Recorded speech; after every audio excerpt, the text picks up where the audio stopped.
Well, welcome back to another edition of Sports and Spiritual Things. I'm your sports pastor, Dr. Andrew Patton. Glad to see you wherever you're catching it, whenever you catch it. Look, I don't really care. I just hope that you're blessed and highly favored where you're catching it. And this podcast really is geared toward merging the sacred and the spiritual with sports. A little bit of a milder version, but I get a little spicy here and there. It just depends on what the topic is. And I can tell you right now, this topic that I'm about to talk about has me at a space where I feel like my past sports critic days coming back. If you remember me from back in those days, back about 10, 15 years ago, when I was doing it with my man, Jersey World, SP, that crew. But I promise you, I am going to do my very best to be on my very best behavior and represent the kingdom of God because that's what I do. But I'm definitely going to stab them in the gut right there because this topic about my man Russell Wilson has gotten me at a space where I feel like this man is being disrespected by the national media, by the water cooler talk, by the barbershop talk, all the social media debates and discussions really has put me in the conundrum, not to play the contrarian, but to really play the analyst, to be able to look at both sides and to really critique not only what the sports world is saying, but also what many believe in front offices. I think that the topic tonight, or right now, wherever you catch it, what time it is, the question is just simply, is Russ cooked? And short answer is no from my vantage point. But I'm going to give you my little thesis and dissertation from a space of why I believe that he is not. And the whole entire, connotation of Russ cooking before he was traded to Denver and he wanted out of Denver and he felt like his career was not getting the very best, having lost a Super Bowl that he shouldn't have lost, having dragged a lot of talentless, I would say, receiving cores and playing with a great running back, playing with a great defense, really doing the job and really being a guy that followed the rules. Not saying that Pete Carroll wasn't a great coach. I really believe that Pete Carroll was, but there's a reason why he's not coaching the Seahawks right now. There's a reason why they went into another direction. Not sure if Geno Smith is the answer. He had somewhat of a revival in that system. I think Geno has always been a decent quarterback, but a starter, a guy that's going to take you where Russell Wilson took you, not so much. I don't know who thought that could happen. And no shade to Geno. I think he had a nice ride.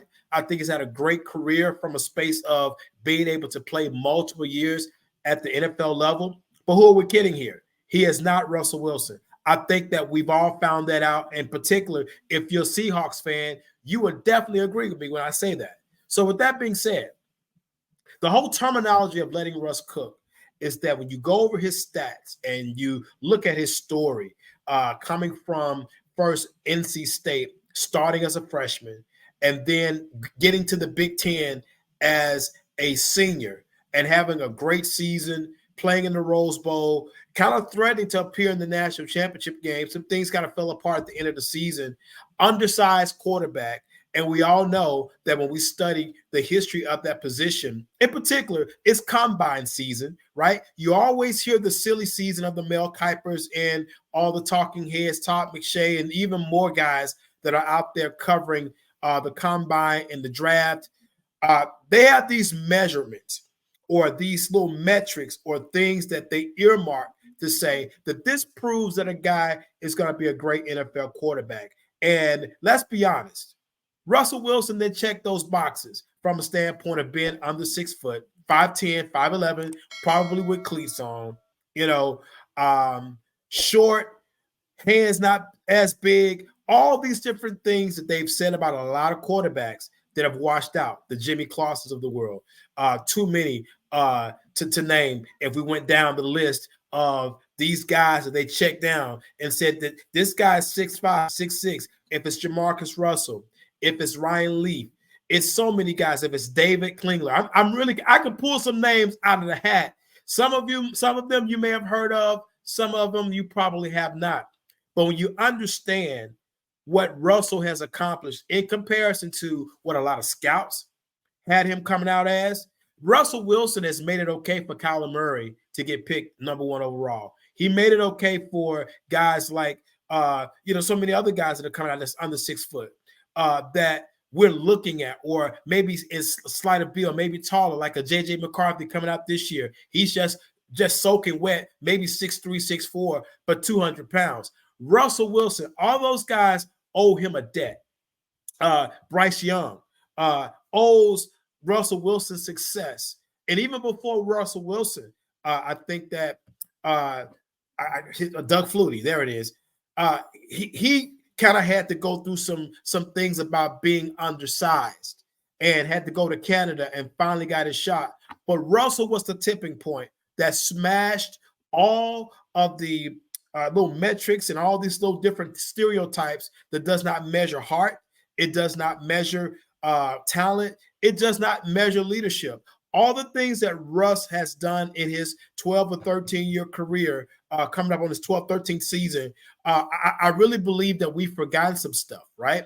And when you look at this guy, all that he has accomplished, coming into Seattle, coming into the 3rd round, where even Pete Carroll doubted him because he had signed Matt Flynn from Green Bay because Matt Flynn had a cup of coffee of a couple games that he looked decent in the Green Bay system, right? Put up some numbers. Hey, let's go get the backup. People used to do that all the time. They would snatch backups from systems. They'll snatch a Rich Gannon. They'll snatch those kind of guys.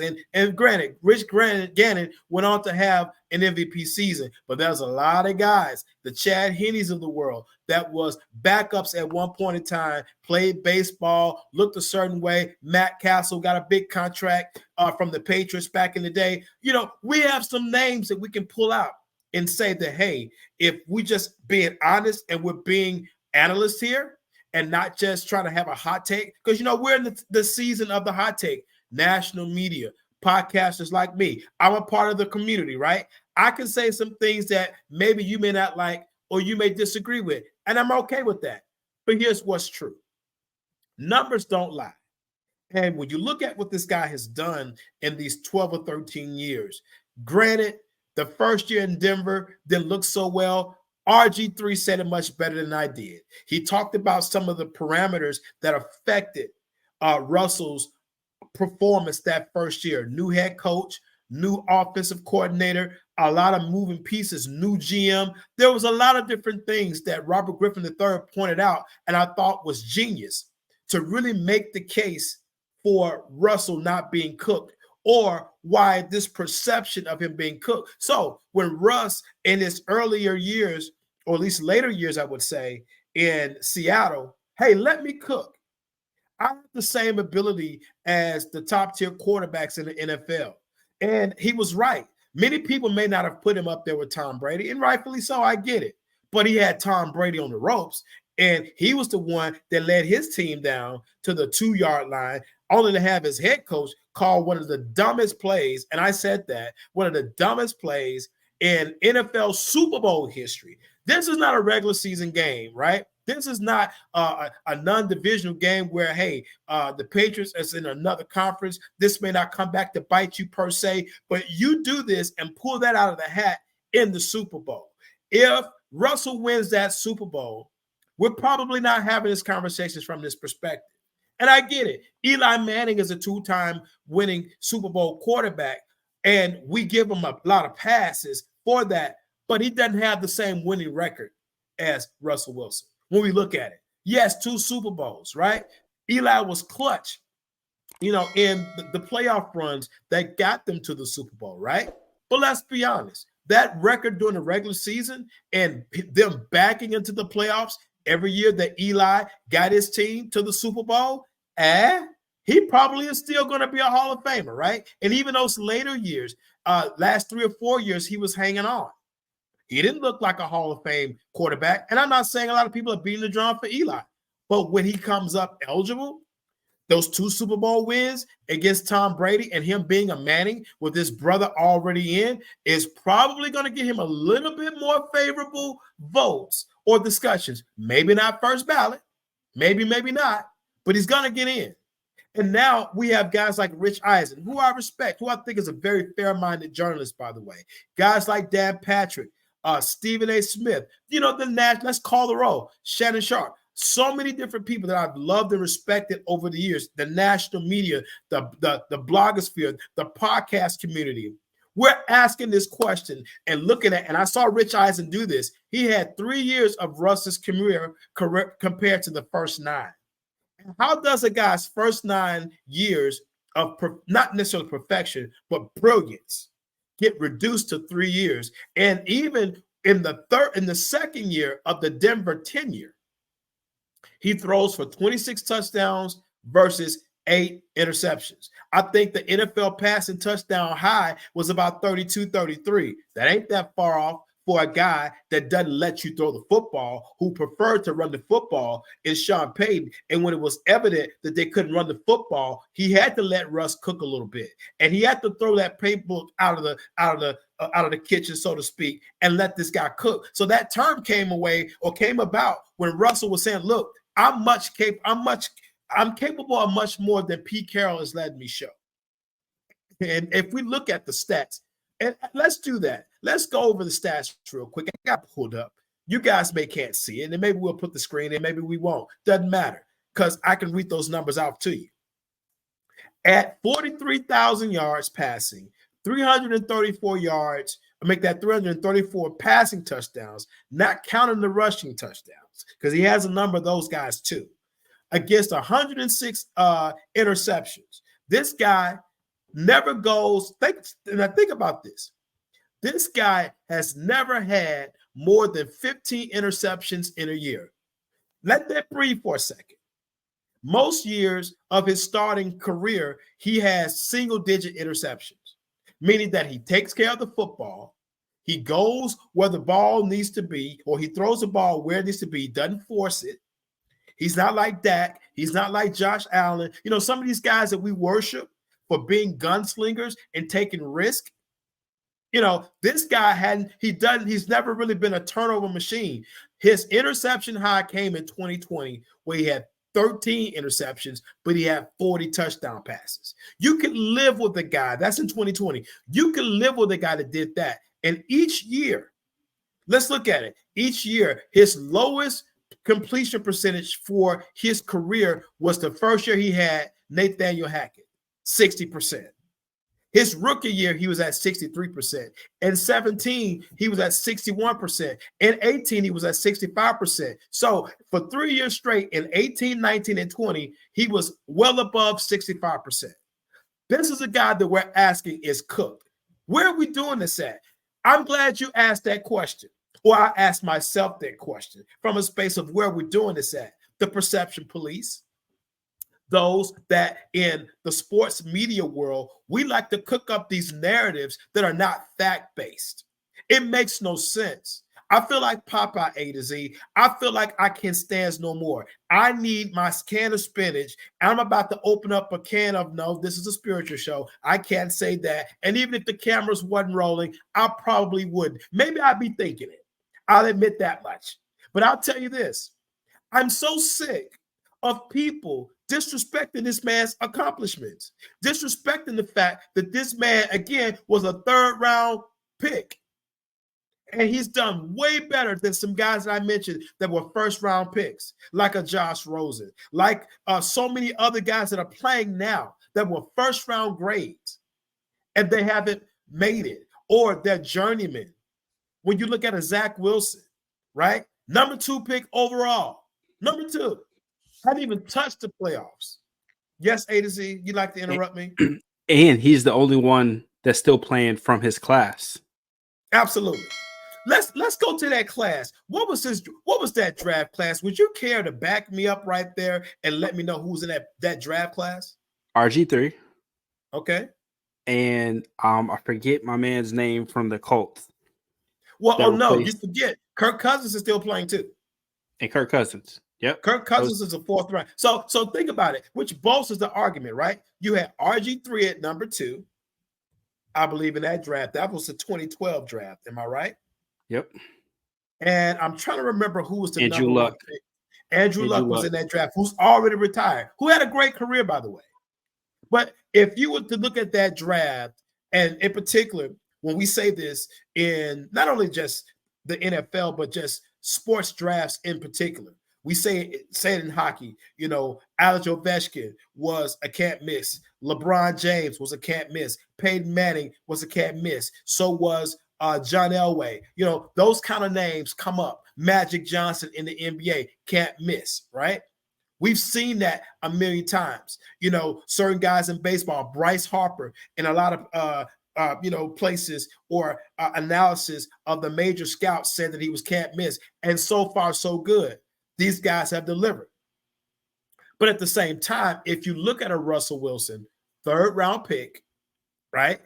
And he doesn't fit all of the physical traits of 6'4", 6'5", 225, thick, strong, big arm, you know, all of the terms that you hear all the time. You know, so many guys that we anointed as can't miss hadn't accomplished what Russell Wilson has accomplished in his career. But yet we're asking this question right now on this podcast. I have to refute. I have to become Johnny Cochran, and God rest his soul. I have to defend this man's career against people that want to say that this man's one season in Denver that was terrible. Now we're talking about him being in danger of missing the Hall of Fame. Here's another reference that I will bring up. The great Kurt Warner, who basically busted on the scene in the 1999 season. I mean, undrafted. I mean, bounced around several training camps and got cut. And even the time that he got on the Rams roster, Trent Dilfer gets hurt. This guy rises to Cinderella rave and ends up being the NFL MVP and a Super Bowl champion all in 1 year. You can't make that up, right? And I'm not saying that Russell Wilson has had a season or that first season even compared to that. Not saying that. But here's what I will say. I will say A to Z, if you don't mind doing this for me. Can you pull up the career stats of a Kurt Warner? And let's just compare. And here's why I'm doing this. Because when you understand it from this perspective, remember when Kurt Warner and the Greatest Show on Turf run ended. And it ended kind of unceremoniously because Mike Martz got the best out of what he was going to get. He was no Dick Vermeil. He did not understand both sides of the ball like Coach Vermeil did.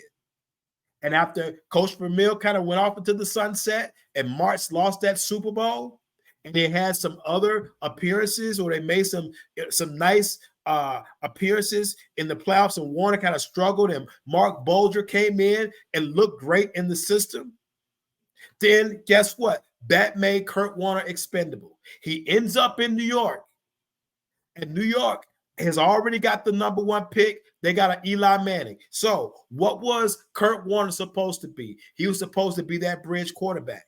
And what did people say about Kurt Warner, if you remember? And I'll put a pause there, A to Z. What is those career stats for Kurt Warner? Okay, you're still pulling it up. It's okay. I can still cook because we're talking about Russ. But here's the truth. When you look at him being a bridge quarterback for the time being, and he struggled, and many people said, man, this is not the Kurt Warner of the St. Louis Greatest Show on Turf. Well, here's the truth. There was no Azahir Hakeem. There was no Marshall Faulk. Come on. There was no Isaac Bruce. It was a totally different team. There was a reason why they had the #1 pick. So what was those stats? A to Z, you got those stats? Yep. Career stats, 32,344 yards, 208 total touchdowns, and 128 interceptions. Okay, so what did I just say? I just said from a standpoint of in the class of a guy that the NFL missed from a standpoint of scouting, right? And maybe so. Maybe Kurt blossomed a little bit later. But Russell Wilson had a much better college career, I would argue. Played 2 sports while doing it too, right? Because he played baseball. And the only reason why he left North Carolina State, let's make sure that, let me turn my homework in for a second. Let me put my preacher hat on, as my pastor would say. Let me turn my homework in. because the only reason why he left NC State was because he was not allowed to play baseball that senior year because NC State got a new coach. And the new coach, which Russell was quite familiar with, by the way, with the bonehead, and I said that, is Sean Payton. I don't care if he has won a Super Bowl. To throw a guy out like Russell Wilson and find a way not to get along with him, that's telling in itself. I don't know what it is, but it looks crazy. But I digress. This guy played 2 sports, get the Wisconsin, turn that program around, goes into the NFL 3rd round, and I'm still comparing the whole Kurt Warner resume because you do know that Kurt Warner is a Hall of Famer. You do know that, right? And that's why Rich Eisen, whom I like, and I wish if I was sitting across from him, I would have challenged him with that notion of what he was saying today. Saying that, oh, well, maybe Russ has blown his Hall of Fame career. And the truth of the matter is, how many seasons does it say that Kurt Warner played? Is it 13? Somewhere in that 12 or 13, give or take? Yeah. From 98 to 2009. Okay, so 11 seasons, really. And how many years was he with the Rams? 7? 6. 7, 8? 6. 6. Okay, so we got 6 good years, and I know what productive years, right? Very productive years. MVP, won a Super Bowl. But those Giant years was like Jordan's Wizard years, right? It was just 1 year with the Giants. Oh, 1 year. But how many years with the Cardinals? 3? 5. He got to the Super Bowl. Okay, got to a Super Bowl, nearly won one, right? Put up some great numbers there, right? Yep. The 5 years in Arizona is what really cemented the Hall of Fame for him, on top of the early rise and the 1 year with the Giants. So Russ spent 2 years with Denver. But the first year was disastrous, 16 touchdowns versus 11 interceptions, because you had a bonehead head coach that probably is a coordinator for the rest of his life. So that has a lot to do with it. Who your coordinator is, who your coach is, has a lot to do with it. Why you think Tom Brady left Bill Belichick? I'll wait. And decided to go to Tampa Bay and won another Super Bowl. He was not going to do that if he stayed in New England. He still would have put up numbers. But if you got a restrictive old head coach, that's the best way for me to describe it, who can't get out of his way, who thinks that he's the sole reason why you got 6 Super Bowls and he don't want to listen to you no more. And get this, it was not a great relationship the entire time he was there. It was just the fact that Tom understood the system already. He had a brand. And he stayed put. But after it stopped working, Tom got out of there. And now Tom rolled off into the sunset with a Super Bowl and really could have got a second one in Tampa Bay, just lost a close playoff game and was thinking about coming back again. And he just shut it down. But again, let me go back to where I was. Because when you look at that and look at the second act, Russ needs I will say this, Russ is going to have a second act somewhere. Maybe not another 5 years, maybe 2 or 3 or 4. And in particular, his goal, which I really believe that he can pull off with the right team, is to get another Super Bowl or 2.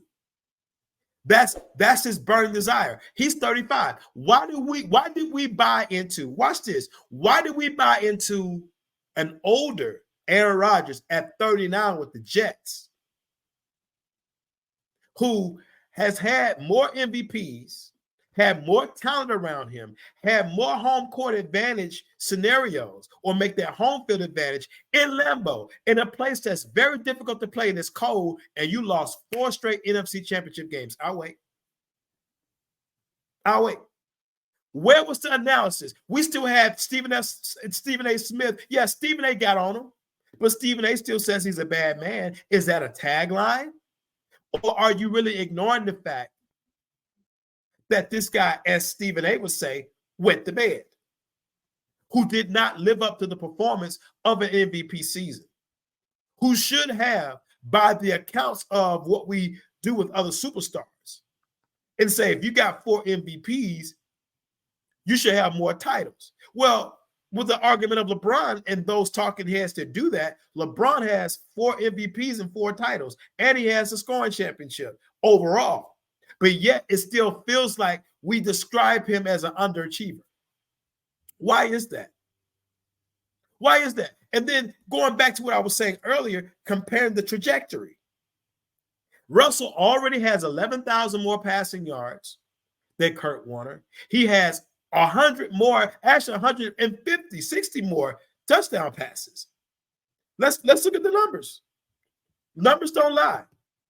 He has how many total touchdowns? He has 334 touchdowns to Warner's, what, 208? You said A to Z?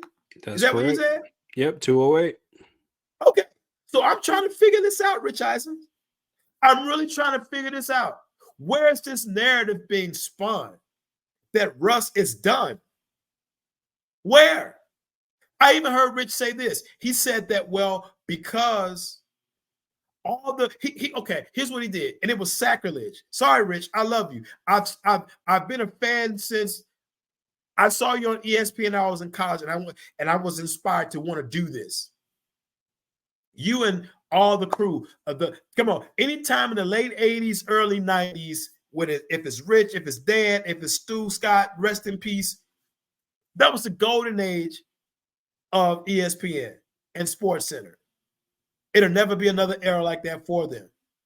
But Rich Eisen, you couldn't be more wrong. Because what you did was you compared the career and the career and saying that, hey, these two guys or certain guys' career, Kurt Warner doesn't even come up. Oh, I know why he doesn't come up. Because he used to work for the NFL Network. That's a blind spot. And if you compare, he had the unmitigated gall, A to Z, to compare the Cowboys trade of 1989 for Herschel Walker. They got the draft picks that spawned all of those picks, like the offensive line, Russell Merrill, and all those kind of guys. Emmitt Smith. They already had Michael Irvin, right? He compared that and said, this is worse than the Herschel Walker trade to Minnesota. And it is not. Not even close. Did they give up some stuff? Absolutely. But nobody robbed Minnesota the way Dallas robbed. No, Denver did not go through that. Here's the truth. Denver did not stay the course. And Denver had and still has personnel issues. Because since Elway, have they been able to find a quarterback? No. Is that Russell's fault? No. From Paxton Lynch? From Tim Tebow? Yeah, you lucked up and you brought in Peyton Manning. But Peyton Manning didn't win you that Super Bowl. The defense did that.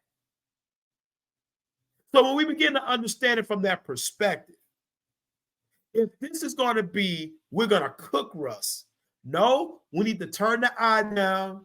We need to take him out of the boiling pot. Watch the seasoning off of him because this guy's got at least 3 or 4 years left in this league. And with the right team,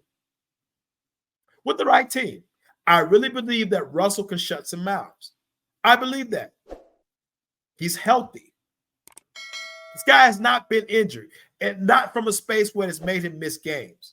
This guy played through pain. We watched that. We saw comebacks. Let's go through his career. Because when you look at the numbers, as a rookie,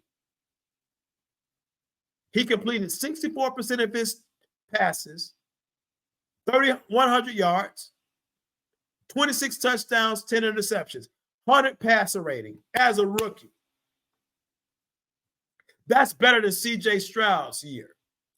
Yeah, C.J. threw for more yards, but Russ threw for more touchdowns. See, our problem is that we look at yards. We look at those kind of things, and we compare the wrong things. 64% of his passes, first year. Second year, same steady, drops just a tad bit on the completion percentage at 63%.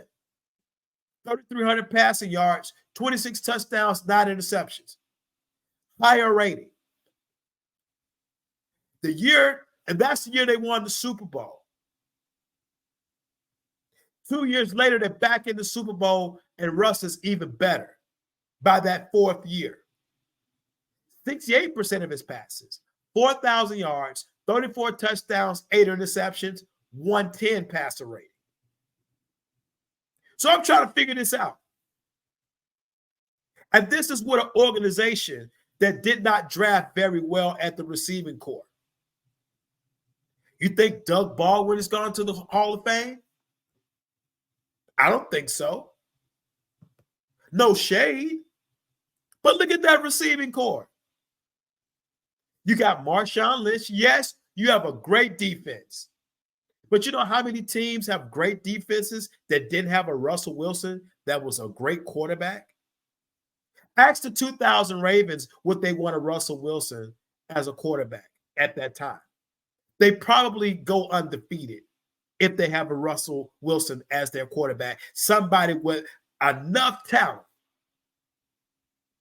that can make that garbage receiving core look better than it was.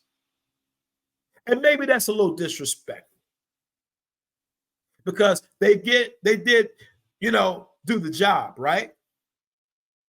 But let's just be honest. If we're going to say that this man's career is cooked because of 2 years in Denver, why?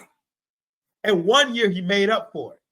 And he played for an egomaniacal coach who just has it in his head that he wants his type of quarterback. If you want your type of quarterback, sir, what you could have done is not took the job. And this whole notion of, oh, we don't want Russell kissing babies and we don't want Russell doing this, stuff that had nothing to do with football. Yeah, I get it. There was some stuff and some liberties that the Denver Broncos probably took to get him that you didn't like, an office and all this kind of other stuff that you're talking about. That's not Russell's fault. That's the organization's fault. And what did you really change in that organization? Because you just let 26 touchdowns walk out of the building. You gave Jarrett Stidham a 2-year contract who's never been able to start anywhere. Every place he's been, he's not assumed the starting position. By this time, he's been in the league, 5-6 years? If he was a starter, you'd know that now. He didn't make it in New England. Didn't make it with the Raiders. Now you guys got him, and you bench Russell to let him have an audition. And what did he do? So I'm just saying, I'm trying to figure out the narrative. But where's the spiritual component? I'm so glad you asked.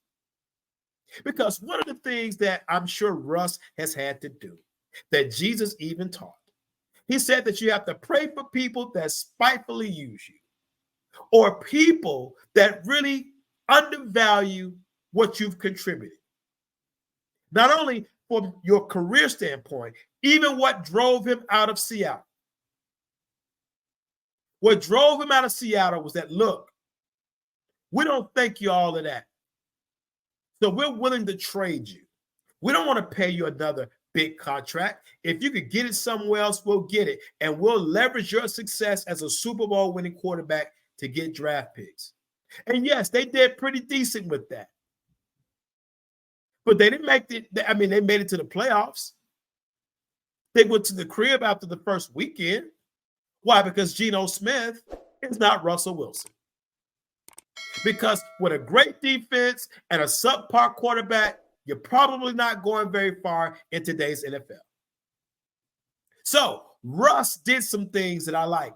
His goodbye and his farewell was to the fan base and to those teammates that really rocked with him. Because, a lot of the narrative was that, well, a lot of his teammates don't really like him like that.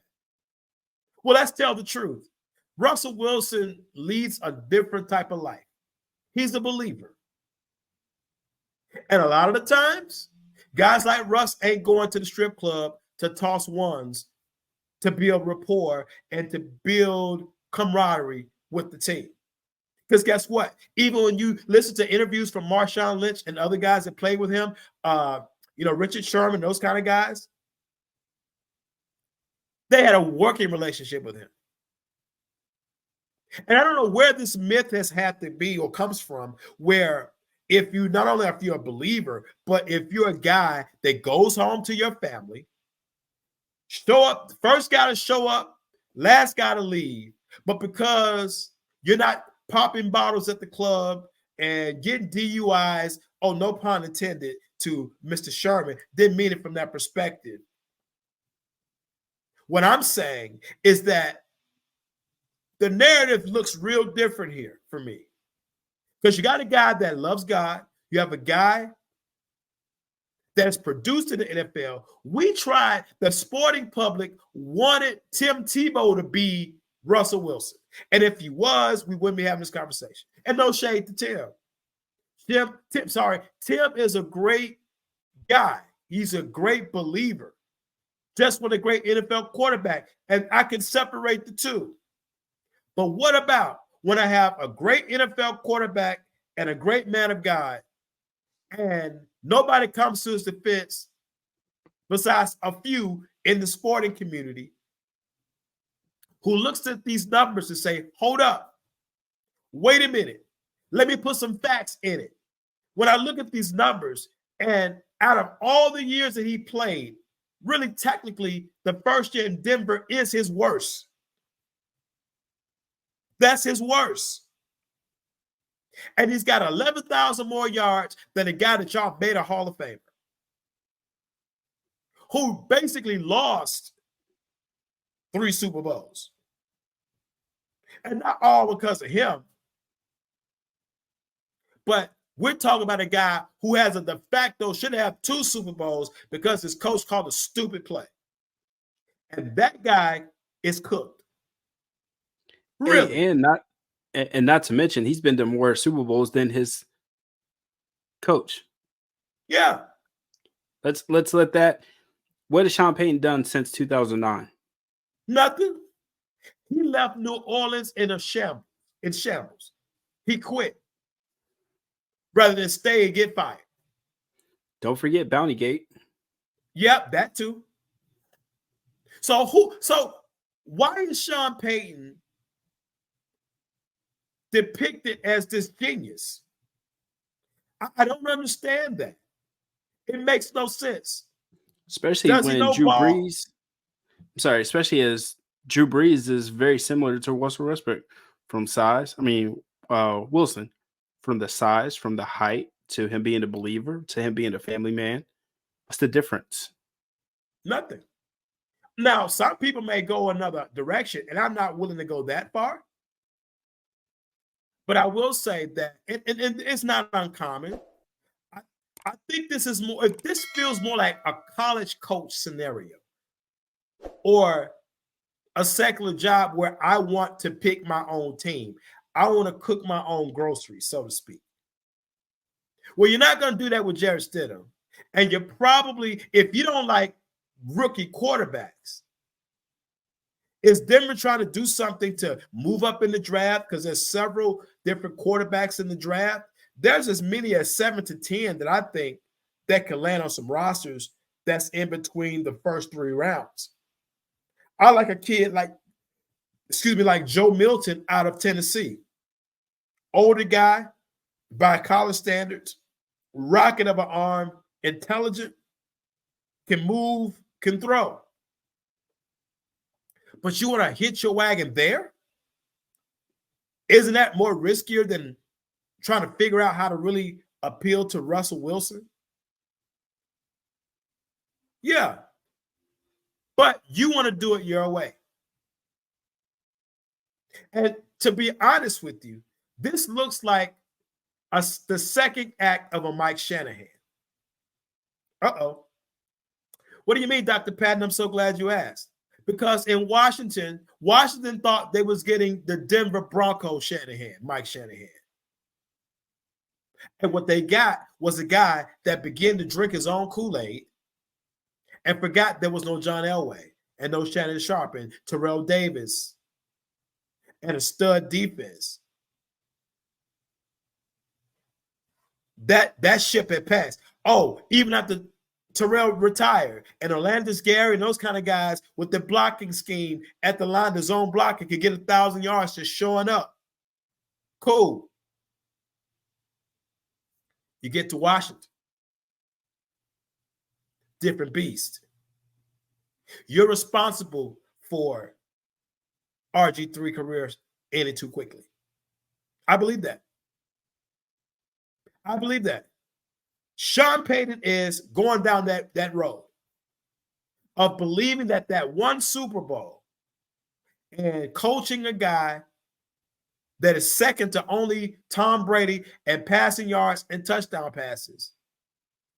He believes he's the sole reason for that. And the truth of the matter is, as much as the system was a system, Drew Brees was that guy. He was that guy. And we can't take that away from Drew Brees. I'm not saying that Russell Wilson is Drew Brees because he's not. He's obviously not.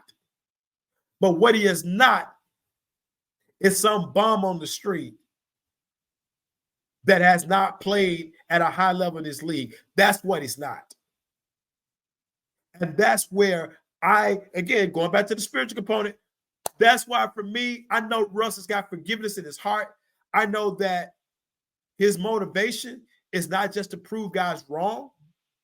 His motivation is to have an opportunity and a chance to literally put himself in position to do something to turn his career around, at least in the eyes of the sporting public. I don't even think that he has to really technically do that in my eyes, because when I look at these numbers and I compare it to other Hall of Fame quarterbacks, he's comparable to Steve Young. Because you know how many passing yards Steve Young got? 33,000. 10,000 more yards than him. Yeah. Guess who else he's comparable to? Troy Aikman. You want to know how many passing yards he got? About 32,000. Yeah. And his first, he really is only in the Hall of Fame over a span of about 4 or 5 years. Because those first 4 years, Steve Walsh almost took his job. Do you know who Steve Walsh is? I'm glad you asked. See, that's why you got to rock. That's why you got to know your stuff to have a great, credible argument, whether you disagree or not, because I could do this all day. Steve Walsh, who played for Jimmy Johnson in Miami. Jimmy Johnson almost made the same mistake. He wanted his guy. He wanted his college quarterback to come in and run his system because he thought that Walsh could run that system at a higher level for the Cowboys. And to his credit, Walsh nearly did it. The only dividing factor was the fact that Jerry Jones wrote the checks.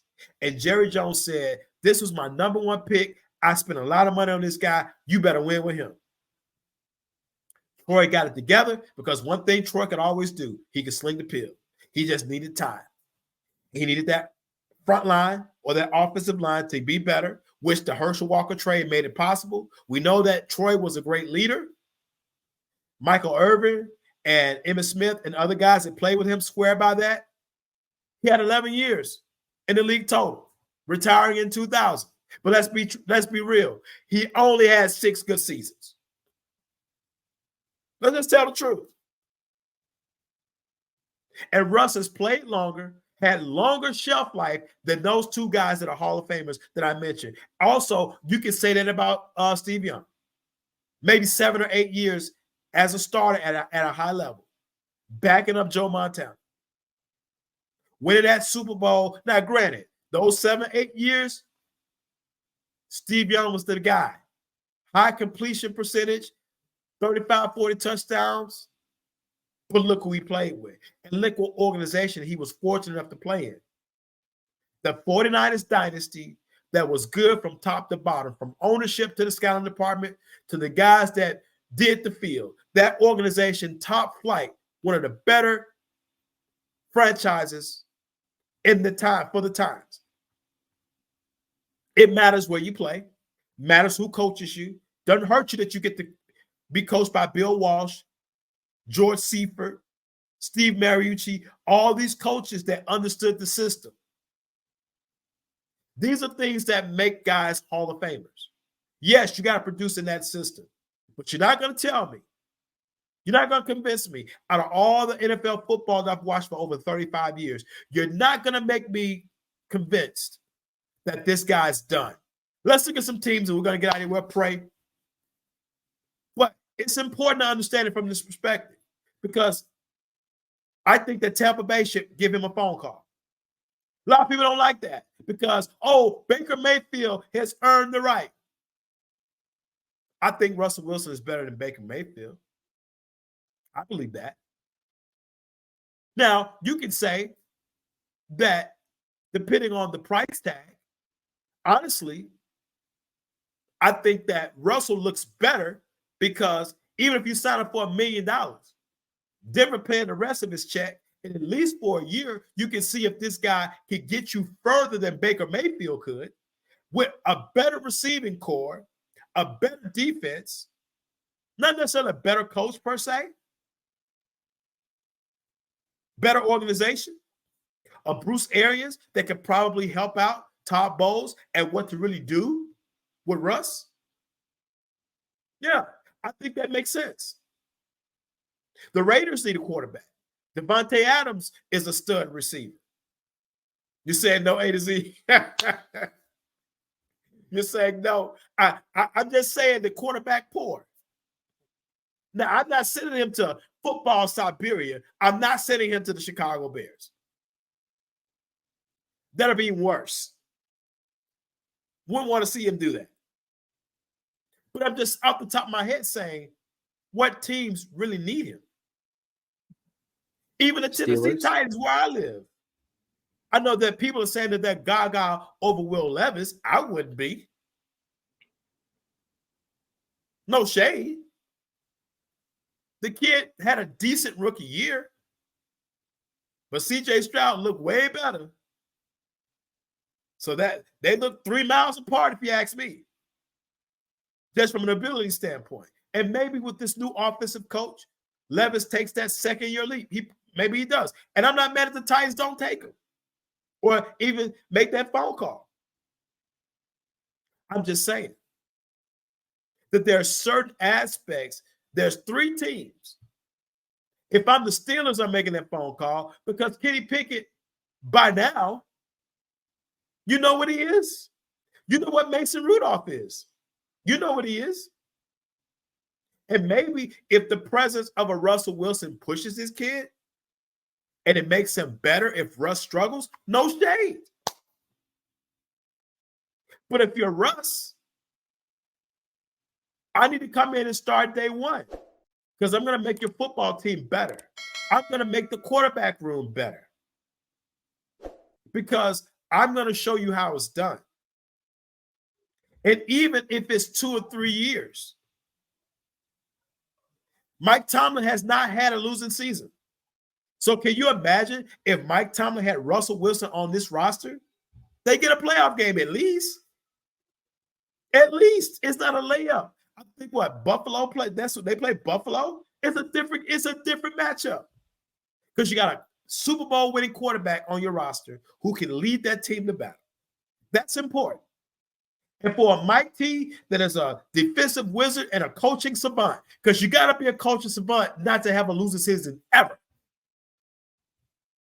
And do it without a quarterback for the last 4 years. And I said 4 because Ben was at the shell of himself, even retired. He stayed 3 years too long. So when you understand it from that perspective, Russ is not cooked. He's not. I hope you accept my thesis because I defended my points very well, if I may say so myself. I'm just telling you that dangerous this guy is a dangerous guy, pun intended. A guy like that that's got God on his side that's performed in the past and is wanted by an organization that understands what they may be one quarterback away. They may be one piece away. An organization that understands that, that's getting a motivated Russell Wilson, who's been doubted his entire life because he's always been an undersized quarterback. He's always been a short guy, at least for the NFL or quarterback standards. And look at him now. 43,000 yards, 300 plus touchdowns, and a Super Bowl win. No, he doesn't have many MVPs. He's had a steady career. And not having MVPs doesn't mean that you weren't one of the best to do it, because we know that MVPs in particular in sports are very subjective. But here's what's not subjective: your results. The results that you affect, which is passing, touchdowns versus interceptions, and wins. That, my friends, is something that you can measure and that you should measure. And I challenge you today, as you watch this podcast, the spiritual component of this is like Russell. A lot of times people say that we're cooked. They say that we've seen our best days. They say that, man, you can't come back from that. The great that you've done, the good is spoken evil of to a certain degree, and people forget, kind of like Jesus. We're entering into the resurrection season. And the same people that said to Jesus, "Thou art the Christ," and those that said, man, as he came into the city, about to enter into Jerusalem, and they're putting out palm branches, fulfilling a prophecy and saying, "Save us now," or "Hosanna." Not even a week goes by, and they're saying, "Crucify him." That's how I'm not comparing Russell to Jesus, not even, because people will do that. They put words in your mouth. So we'll make sure I'm clear about that, because I know how this goes. But here's what I'm saying. The parallel of understanding that even Russ understands that one day or 1 year, this is a not for long league. As Jim Moore once said, NFL stands for not for long, and that's true. But what this guy does not deserve is to be thrown out, as Jesus once said, as salt that's not productive anymore because it's lost its savor. There's still plenty of savor on this man's career. And as I encourage you tonight, there may be people that may be doubting you, and that's okay. Don't take vengeance to prove anybody wrong. Take it from a space of saying, I still got something left. And I appreciate the opportunities, even those that cast me aside. That's what makes this situation with Russ so inspiring and lets me know that he's not cooked, because this response in such adversity is a lesson to all of us, believer or non-believer. And I pray as you watch this podcast or even this episode, I pray that if you don't know Jesus Christ in the part of your sins, that if we could be a part of that decision or even answer more questions, please contact us. We'd love to be a part of the journey. Paul put it this way: one planted, another watered, but God got the increase. And we want to see the increase in the spiritual life of the sports fan and the believer. This has been another episode of Sports and Spiritual Things. I'm Dr. Andrew Patton. We'll see you another time right here for another fresh and impactful episode. God bless. Take care. Peace.